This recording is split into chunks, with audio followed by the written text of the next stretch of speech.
अब सोच सकते हैं यहाँ पर कि आने वाला जो 6 साल है इंडिया के अंदर, इतना ही नहीं बल्कि हमारे देश की तरफ से ये भी कहा जाए डिफेंस के सेक्टर में जो प्रोडक्शन होने वाले या इंडियन डिफेंस के लिए किया जा सके, एक्सपोर्ट कर सके, इसके शेयर्स में प्योर सिर्फ उसके शेयर्स में इंडिया डिफेंस इंडेक्स फंड। मतलब क्या है, देखिए सर, हर देश की सरकार ये चाहती है कि उसके देश के अंदर जितने भी सेक्टर्स हैं उन सारे सेक्टर्स के ऊपर बाद में काम किया जाएगा, आगे पीछे करके ध्यान दिया जाएगा। लेकिन जो डिफेंस का सेक्टर है, डिफेंस के सेक्टर के ऊपर काम करना उनका सबसे पहला फोकस होता है, सबसे पहला इरादा होता है। रीज़न क्या है? रीज़न ये है कि जब तक डिफेंस का सेक्टर मजबूत नहीं होगा तब तक एक तरह से ये कह लीजिए कि देश मजबूत नहीं हो सकता है।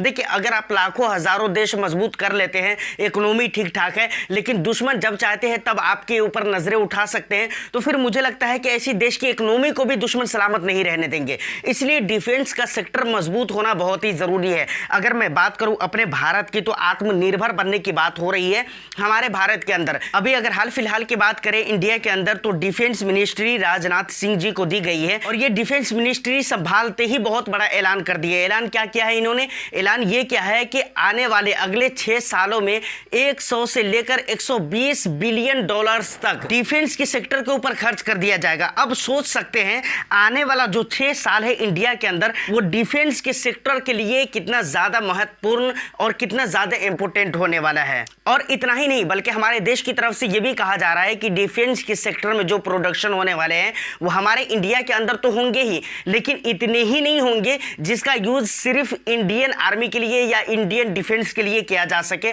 बल्कि हम इतने प्रोडक्ट का निर्माण करेंगे जिसको हम बाहर भी एक्सपोर्ट कर सके। अब ये इंडिया के लिए बहुत बड़ा अवसर हो जाता है। अगर सही में ऐसा होने लगा तो यकीन मानिए कि डिफेंस का जो सेक्टर है वो बहुत आगे तक जाने वाला है। देखिए, अभी तक वीडियो में आपको ये बता रहा था कि आखिर डिफेंस के सेक्टर की क्या महत्व है, उसकी इंपॉर्टेंस क्या है, समझ रहे कि नहीं। अब इसी सेक्टर के ऊपर काम करने वाली जो भी कंपनीज है, तो मोतीलाल ओसवाल ने एक ऐसे इंडेक्स फंड को लॉन्च किया है जो इन्हीं सेक्टर्स में काम करने वाली जो कंपनीज है उसके शेयर्स में, प्योर सिर्फ उसके शेयर्स में इन्वेस्टमेंट करेगा। उस फंड का नाम क्या है? Motilal Oswal Nifty India defence index fund. ये एक ओपन एंडेड फंड होने वाले हैं। उसके बाद अगर इसके ओपन डेट की अगर मैं बात करूं तो 13 जून 2024 को ये ओपन कर दिया गया। मतलब क्या है कि जब आप इस वीडियो को देख रहे हैं तो ये फंड ऑलरेडी ओपन है, इन्वेस्टमेंट आप चाहें तो कर सकते हैं। अभी इनेफो का पीरियड चल रहा है और 27 जून 2024 को ये क्लोज कर दिया जाएगा। अलॉटमेंट डेट की अगर मैं बात करूं तो 27 जून कहा गया है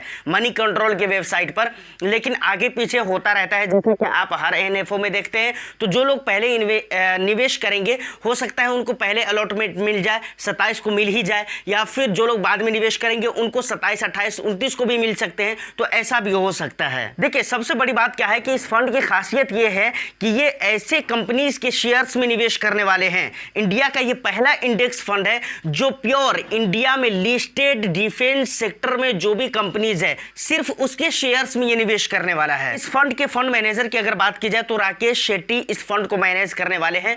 एक्सपेंस रेशियो को लेकर ऐसी कहीं पर कोई जानकारी नहीं मिली है, जिसकी वजह से एक्सपेंस रेशियो के ऊपर हम कोई बात नहीं करेंगे, लेकिन इतना जरूर कहूंगा कि चूंकि ये इंडेक्स फंड है तो इंडेक्स फंड के जो एक्सपेंस रेशियो होते हैं ना वो काफी ही कम होते हैं। तो यहां पर भी एक्सपेंस आपको कम ही देखने को मिलेंगे, लेकिन ग्रोथ बहुत ही हाई लेवल का देखने को मिल सकता है। एग्जिट लोड की अगर बात की जाए तो 1% है। अगर आप 15 डेज के अंदर अपने पैसे को, इन्वेस्टेड अमाउंट को निकालते हैं तो मैंने शुरू में कहा है ओपन एंडेड फंड है। इसका यह मतलब होता है कि कभी भी आप अपने पैसे को निवेश कर सकते हैं और कभी भी रिडीम कर सकते हैं, लेकिन 15 दिन के अंदर अंदर निवेश आपने करें और 15 दिन के अंदर रिडीम करेंगे तो वहां पर एग्जिट लोड आपको लग सकता है। तो इस बात का आपको खास ख्याल रखना चाहिए। इसका जो बेंचमार्क इंडेक्स होने वाला है वो निफ्टी इंडिया डिफेंस टीआरआई, यानी इस इंडेक्स को ये फॉलो करेगा। जिस हिसाब किताब से, जिस वेटेज के साथ जिस कंपनीज में निवेश किया गया होगा, ये फंड भी सेम इसको कॉपी करेगा। समझ रहे कि नहीं।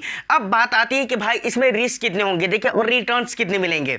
देखिए, रिटर्न्स यकीनन आपको भर भर कर मिलेंगे। अगर आप निफ्टी इंडिया डिफेंस टीआरआई जो इंडेक्स है उसके रिटर्न्स को देखें तो पिछले 1 ईयर में 100 से ज्यादा रिटर्न्स दिया है। पिछले 3 इयर्स में 189 ऐसा कुछ जो भी होगा, मैं स्क्रीनशॉट लगा दूंगा।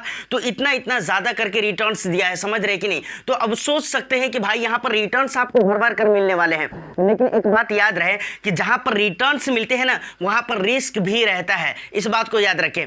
तो यहाँ पर आपको रिस्क लेना पड़ेगा। रिस्क यहाँ पर 2 तरीके से बढ़ जाते हैं। पहले रिस्क की अगर बात की जाए तो भाई आपके पैसे इक्विटी में जा रहे हैं, तो ये अपने आप में एक रिस्क होता है।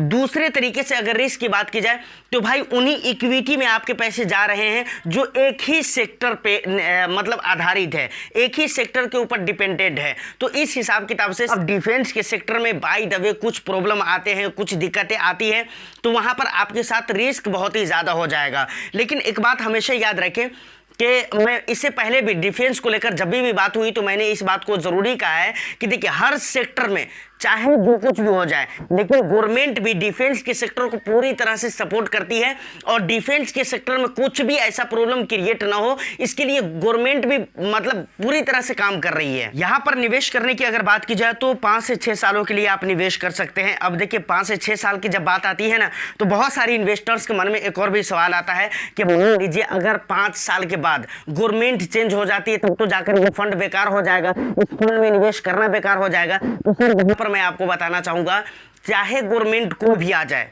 चाहे इंडिया के अंदर कोई भी गवर्नमेंट हो, किसी भी पार्टी की सरकार हो, लेकिन उसका फोकस डिफेंस के सेक्टर पे जरूर होगा। और भी सेक्टरल एंड थेमेटिक फंड में आप निवेश करेंगे तो कुछ देर के लिए ऐसा आप सोच सकते हैं कि भाई जब तक ये सरकार है, सरकार में जब तक इस पार्टी की सरकार है, तब तक तो ये सेक्टर चल रहा है। सरकार चेंज होने के बाद नई सरकार आएगी, नई सेक्टर के ऊपर फोकस किया जाएगा। लेकिन डिफेंस के सेक्टर को लेकर मुझे नहीं लगता है कि आपको इस तरह से सोचना चाहिए। रीजन ये है कि डिफेंस के सेक्टर के ऊपर चाहे वो कोई भी सरकार है, उनका बराबर का फोकस रहने वाला है। तो यकीनन भाई मैं तो ये कहता हूं कि अगर हकीकत में अगर आपको रिटर्न्स गेन करना है तो आपको इस फंड में निवेश करना चाहिए। ऐसे आपके पोर्टफोलियो में ज़रूरत है तो ऐसे मेरी तरफ से कोई रिकमेंडेशन और सजेशन नहीं है। मैं इसलिए बोल रहा हूं कि आने वाला जो इंडियन सरकार के जो रुझान मैं देख रहा हूं, उसके जो फोकस मैं देख रहा हूं, इस हिसाब किताब से मैं बात कर रहा हूं। तो मुझे ऐसा लगता है कि भाई आने वाला जो 5-6 साल होने वाला है डिफेंस के सेक्टर के लिए बहुत ही बेस्ट होने वाला है और बहुत ही बेस्ट रहने वाला है। यहाँ पर इन्वेस्टर्स को भर भर कर रिटर्न्स मिलने वाले हैं। तो ये सारी जानकारी थी। फिर भी अगर आपको कुछ लगता है कि छूट गया है तो आप मुझे कमेंट सेक्शन में कमेंट करके बता सकते हैं। अगर आप लोगों की बात रही आगे भी तो आगे भी इसके ऊपर और भी वीडियोस आती रहेगी जिसमें हम बात करेंगे कि भाई आखिर इसके इन्वेस्टमेंट कैसे किए गए, स्ट्रेटेजी क्या है। और दूसरी बात यह है कि large cap, mid cap, small cap, इस तरह की जो कंपनीज होती हैं मार्केट कैप के हिसाब से एलोकेशन क्या किए गए हैं, इन सारे मुद्दों के ऊपर, एक्सपेंस रेशियो के ऊपर, इन सारी चीज़ों के ऊपर हम जरूर बात करेंगे। फिलहाल उम्मीद करता हूं कि वीडियो आपको अच्छी लगी हो। वीडियो को एक लाइक करके ज़्यादा से ज़्यादा शेयर कर दीजिए। चैनल को सब्सक्राइब नहीं किया है तो चैनल को भी जरूर सब्सक्राइब कर लें। मैं फिर मिलता हूं किसी नेक्स्ट एंड इंटरेस्टिंग वीडियो में। जब तक all the best. Thank you for watching.